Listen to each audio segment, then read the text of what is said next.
どうもこんにちは。アシッドコーヒー塚田健太です。今週もアイスコーヒーシリーズでいきます。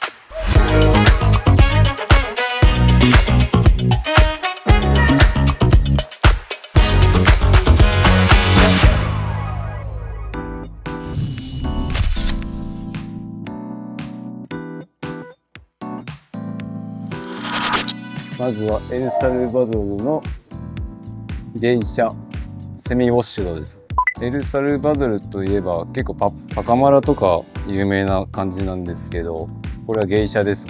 なんかエルサルバドルは結構明るいイメージで、アイスコーヒーに欲しいのは結構やっぱり明るさが大事だと思ってて、でアシッドも結構たくさんというかゲイシャばっかりなんですけど、なんかその中でもより明るい酸味があって、ちょっとやっぱりアフターにボディ感みたいなのがあって、それがまたなんかアイスコーヒーにしたらいい味してます。100点。続きましてコロンビア、ミラン、農園、エイプリル、カルチャリングです。先週のこのカスティージョの話をしたと思うんですけど、これもカスティージョ入ってます。カスティージョとカトゥーラです。でもこれはカスティージョっていう味よりはもうこのミラン農園の力の味みたいな、発酵バキバキの味だよ。そうですね。これはもうやばいです。なんかもうこれぞフルーティーを超えたフルーティーです。原型ない感じだよね。本当にこれはすごいです。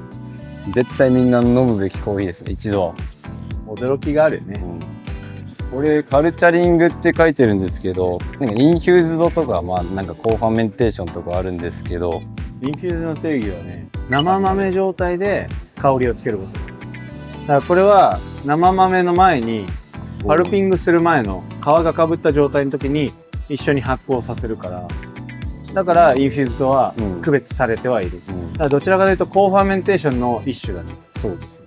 しっかり中に味が入ってる感じで、すごいなんかめっちゃフルーティーなんですけど、香りだけじゃないっていうか味もフルーティーみたいな感じです。これね、一時期アシッドでも終売になってたんだけど、そっか、復活しました。なんか在庫あるよってこうインポーターさんから言われたから、たまにはもう一回仕入れてみるかってね、入れたらもう爆裂に爆売れだよね。もうね、でもこればっか売れちゃって困るなってぐらい売れちまうから、あえてなんか、店舗でもこれがうまいですよみたいな、あんまりオラオラ言ったりはねしてないよね。なんかしれっとありますよ。なんかこの高ファーメンテーションとかこう特殊生成系の味はね、なんか一回これ知っちゃうと驚いて、あ、これがフルーティーなんだみたいなね、もうこれこそフルーティーみたいな、これだけがフルーティーまでいっちゃうと、なんかその後にじゃあパナマとかこのエルサルのゲイシャとかそっち系を欲すかっていうとそんなことなくなっちゃうもんね。なんかね、そこがなんかちょっとなんか使いどころ難しいなと思いつつ、うめえもんはうめえんだよなみたいなね、知ってほしいけどそうみたいな、この先がね、なんかその目覚めのね一個のなんか手段としてはなかなか面白いので、エルサルバドルはね全体的にクオリティが高いよね。なんかまずいエルサルバドルってあんま見たことがないぐらい、これはコヨーテさんからね買わせていただいてるエルサルなんですけども、コヨーテがもう素晴らしい生豆持ってくるね、毎回ね。はい、めちゃめちゃ美味しいです。結構なんかパカマラのナチュラルとかも去年はあって大変人気でしたね。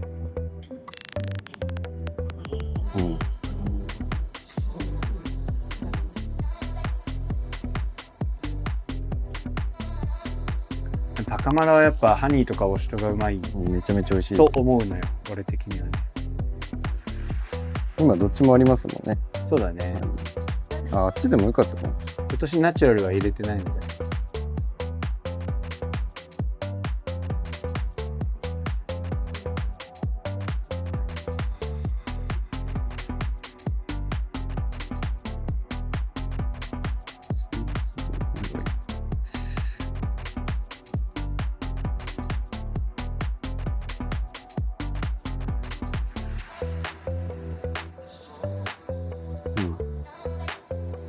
どんな香りですか？なんか明るい、まあ奥にちょっとナッツっぽい感じはあるんですけど、でもなんかやっぱり明るさがすごいあってポジティブですね、やっぱり。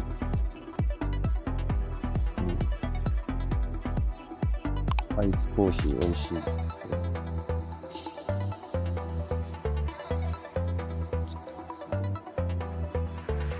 うん、目覚めよスーパーフルーティー。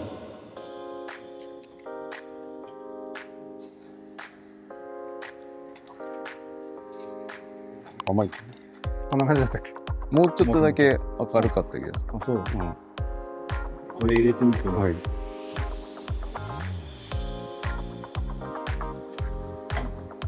うん。うまいよ。クエカー混じってたんじゃない？パッと見ねえけどな。普段取るべき欠点豆入ってたんじゃないか説。欠点豆って聞いたらやっぱりちょっと違うんですか？いや、もうおかきみたいな味がするんで。見た目上。もう明るい色してます。まあポップコーンでたまに弾けてない粒あるじゃないですか。あんな感じ。さあ参ります。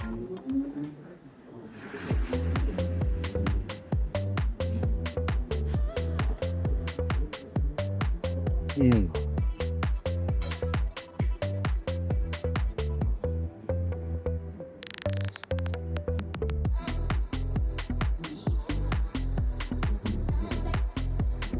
いやー、まだエイジング欲しいところって感じの香りしてるね、なんかね。もうちょっとなんか明るかったね。もうすごいガスってるっしょ、だって。うん、こんなに膨らまなかったでしょ、今まで。全然。うん。これはエイジング必要ですね。焼きたてでもこんなならなかったです。ならなかったよね。そうそう、不思議だよね。結構奥まで火が入って。ディードリヒさ、前も使ったことあるからさ、久しぶりに使ったけど、前のプロファイル見ながら、あとプロバットのプロファイル見ながら比べてやったんだけど、やっぱなんかプロバットを使ったおかげで、なんか理解が進んで、ああ、ここもっとこうしようみたいなのがね、できた感じです。うん、明るい。目覚めよスーパーフルーティー。うん。うん、いいんじゃないですか。おいしい。ちょっとなんかひまわりっぽい華やかさかな。キウイ、エルダーフラワー、カシューナッツ。まあやっぱカシューナッツあるよね。いますね。キウイか。まあ言われてみればキウイだな。でもこのナッツ、カシューナッツが逆にアイスもして、そうだね。うん確かに。アイスがいい。カシューナッツ、ナッティってなんかブラジル以外では結構悪口用語だと思ってるんですよ。フルーツじゃないから。でもこれあえてカシューナッツ入れてますね。最初の段階からね。つうかカシューナッツってうまくない？美味しい。ナッツ界で一番好き。一番うまい。カシューナッツ味すごいな。ひまわりって書きたいぐらいなんか、ひまわり感じでね。エルダーフラワー。キウイはもうちょいエイジング置かないと出てこないかな。もうちょいなんか酸味してるからね。うん、なんかほんと、もうちょっと明るい。4日目か、焙煎ね。まあこっからっすね。ちょっとほっこりした感じ、今はまだ。カッピングにするとね、マジで味変わんないよね。抽出だとやっぱり出るね。あ、本当そうですね。カッピングの時もカッピングだとさ、プロバトと何ら変わんないのに、やっぱ抽出で味の違いは出るね。面白い。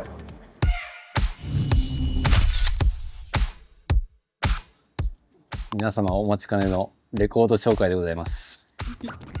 まずはこちらですね。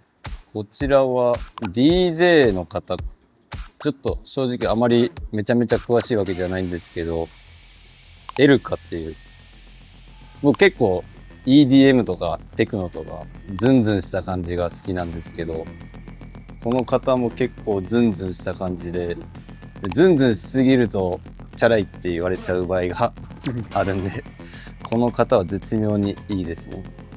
で A 面の結構2曲目とかが好きで、なんかお店が盛り上がってたりすると聞きたい感じですね。そんななんかヒストリー語れない。どこで買ったとかさ。あ、そう言われたらそうですね。原宿のビームスですね。それこそ健太さんと塚田健太でしたっけ？そう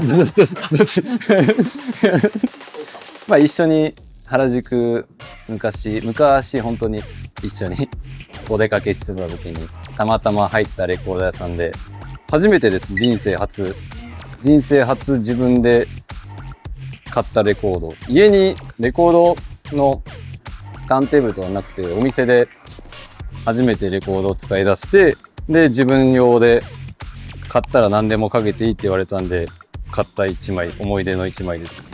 では2枚目続きまして、さあみんな大好き世界の歌姫サブリナ・カーペンターさんです。何が好きって言われると難しいんですけど、まあ全部好きですね。もう入ってる曲全部好きで、やっぱり海外の方も増えてきたんで、もう一盛り上がりみたいな時にかけたりすることが多いですね。あとはまあ普通に一人で片付けしてる時とかなんか寄り添ってくれてる気がして好きですね。たまに海外の人に僕のガールフレンドですって言ったら受けたりするんでたまに言ってます。そうディズニーチャンネルの歌姫だったんですかね。そうです、知らんけど。そっから有名になったみたいですね。でこのアルバムからなんかめちゃくちゃ音質がいい気がして、あ、そうなんだ。めっちゃサブリナいいじゃんと思って他のやつ聞いてみたら、あ、なんかちょっとダメですねみたいな。しかもなんかここからなんか変わりましたよね。ちょっとなんか雰囲気というか音がいいよね。だからプロデューサーがいいんじゃないの？そういうのある。とにかく音質にこだわってます。それでは日本の歌姫聖子松田様でございます。代官山の蔦屋書店によく行くんですけど、そこでなんか目があって買いました。いくらぐらいした？これは990円。安い。ほぼタダだね。でその時期がちょうどクリスマスの時期だったんで、なんかクリスマスのカバーが入っててよくかけてましたね。で今は赤いスイートピーとかが入ってて、そういう感じです。どういう感じ？最近お客様のなんか客層もだんだん幅広くなってきて、なんかいろんな年代の方がいらっしゃるんで、こういうタイミングが松田聖子さんの曲が流れてる方がいい、ゆったりほっこりしたムードの時があるんで、そういう時によく聴いてますね。僕だけの回ですか？ないんですか、レコード紹介。俺のじゃあやっとく？いいですよ。ボギーとベス。これはね、ジャズの有名なI Love You Porgy が入ってるというか、舞台なのかな、映画なのか、なんかそれの曲いっぱい入ってるやつみたいな。で I Love You Porgy だけかと思いきや、なんか結構有名な曲もたくさん入ってて、ポギーとベス僕は見たことないんですが、もうね、しかも出音からもう最高なんですよ。これ日本版なんですけど、なんだっけね、ほら、あ、一発目サマータイムですよ。あとは俺の好きなAin't necessarily so みたいなやつとか、Ain't necessarily so。 しかもなんかその歌じゃねえのかと思いきや、その後レイ・チャールズとかがいきなり歌い出して、もう最高なんですよ。これ素晴らしいですよ。しかもこれ東中野ジャッジメントレコーズ、俺がよく行くジャズのレコード屋なんだけど、そこでなんと540円。やっぱこうなんかね、安くていいもん見つけるとこう上がるよね。高くていいのは当たり前だからさ。なんつったってこうプロデュースノーマン・グランツですからね。すごいですね。ノーマン・グランツなんだ。ノーマン・グランツって言うとほら、バーブとかを作った人、かつパブロの社長みたいな、もうジャズの有名おじさんです。名プロデューサーですね。いや、めちゃくちゃおすすめです。これってこの日本語のバージョンの時ってなんかあるんですか？これはね、要はその海外でこれ普通に売ってるわけじゃん、はい、で日本で売る時になんかこれないとさ分かんないじゃん。ほら、なんかおしゃれすぎて、はい、だから売れるためにこうやって日本のやつはね帯つけてる。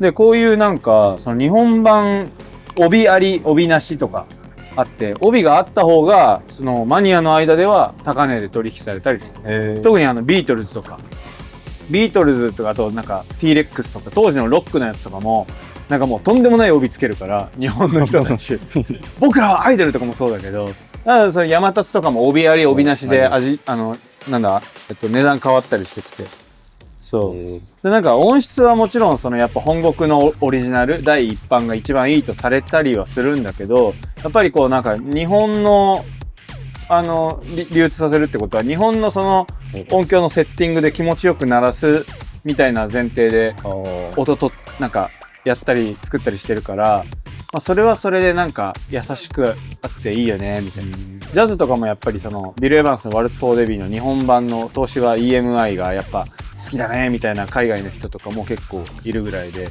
っぱりもうその辺もちょっと沼みたいなね。まあちょっと骨董品的な価値がついてる感じはするけどね。まあこんなのはすごい安い。当時でも4000円だったのに540円。やばいです。スーパー安いよね。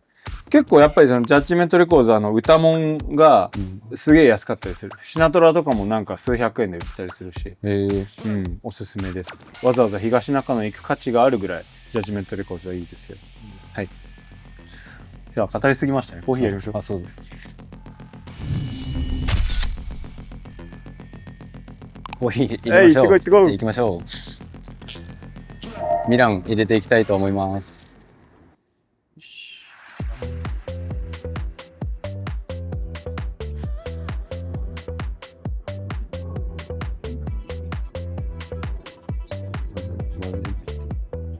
はい、ちょっと引いてね。あ、そうそうそうそう。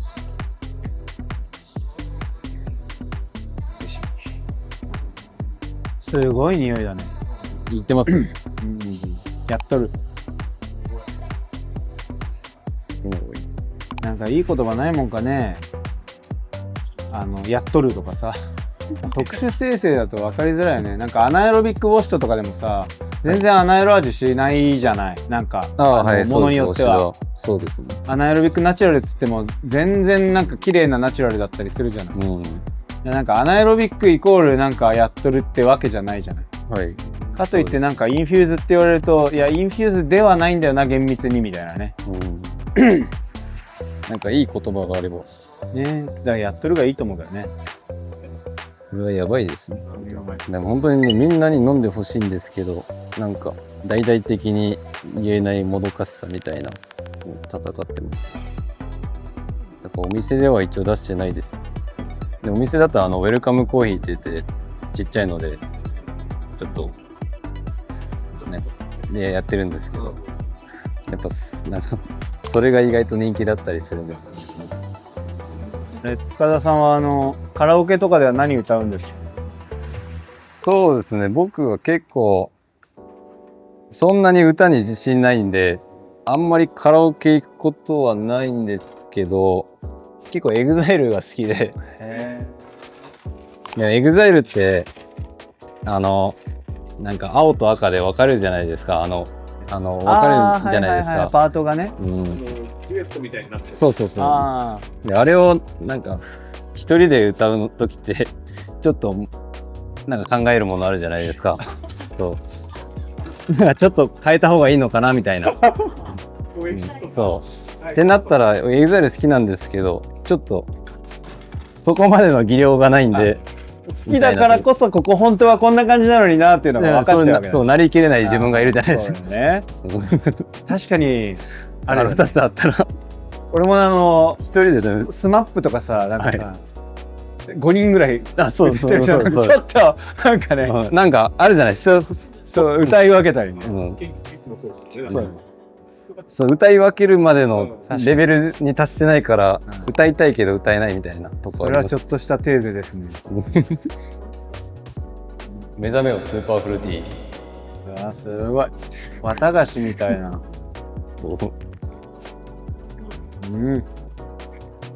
激しい。もうやばいですね、これはもう。やばいね。これがフルーティーです。でも本当難しいですよね。芸者とかっていう話になってきたら、その後にね繋がらないんだよね。まあでもここまでしてくるようになったというかできるようになったのは本当すごいよね。それもまあこのスペシャルティーコーヒーの文脈でフルーティーっていうもの自体が高く評価されるっていう前提がないとこれを作ろうと農園も思わないわけああそうですね、そう言われたら。だしまあなんかそのコンペティションとかでこういうのいいよねみたいなる感じじゃないとこういうのはねそもそもなんだろう作ろうとすら思わないよね。いつからなんですかそれ？いつからそういうフルーティーになったかっていうと、ああそれはもういろいろググって勉強してください。まあでも大体ジョージ・ハウエルっていうおじさんがですね、それをやり始めたんです。エルパラより全然前ですか？エルパラとかより全然前です。もっともっと前よ。それこそスペシャルティーコーヒーアソシエーションができる前、スペシャルティーコーヒーがグルメコーヒーって言われてた時代とか、まあこういうのはね岩崎さんが詳しいのかな。そうですね。うん。この5年ぐらいで一気にこう、やり始めたんですそうね。やっぱエルパライソすごい衝撃的だったねあの時は。でもエルパライソが出る前からそれこそ僕がグリッチいた時とか、まあ、グリッチの豆使ってた時とかも基本的にはエチオピアナチュラルウォシュとケニアあとはまあルワンダとかなんかその辺のいわゆる今のなんだろうまあ足で出してるようなやつそれだけでなんかうわフルーティー最高って言ってたからねスーパーフルーティーっつって足って思ってそれでまたこんな飛び道具出されちゃったらもうねなんかねケニアもめっちゃ美味しいですよ本当に、結構まあ酸味がって言われるんですけど、全然ケニアってやっぱ酸味強いじゃないですか、正直けど全然私が思ってた酸味と違いましたって皆さん言ってくれて、そう